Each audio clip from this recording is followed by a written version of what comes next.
제임스 카메론은 왜 아바타에 빠져들었을까? 존재의 변이.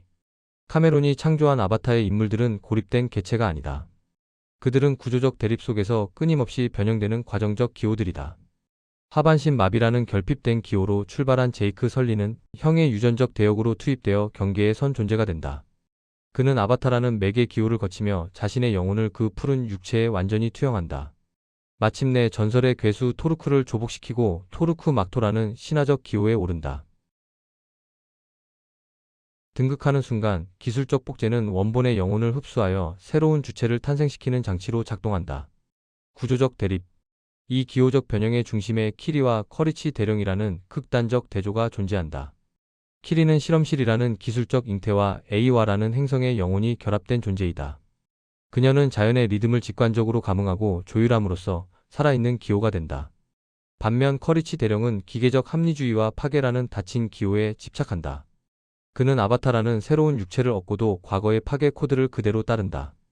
스스로 변형 가능성을 차단한 채 텍스트의 성장을 가로막는 대적자의 전형을 보여준다. 판도라의 질서. 카메론의 서사는 설명보다 묘사에 압도적인 비중을 둔다.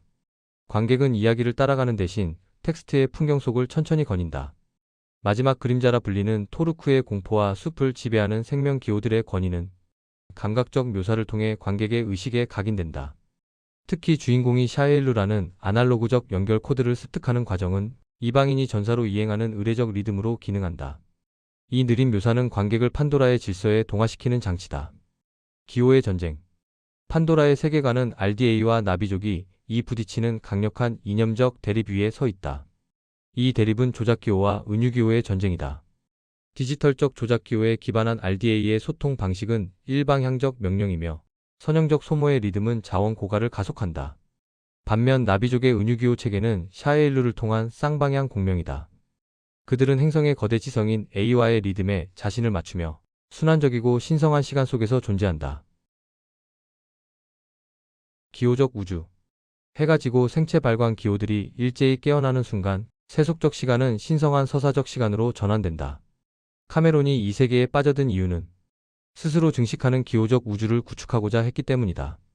아바타가 토르크와 결합하는 장면은 지배가 아닌 미학적 동화를 선언한다.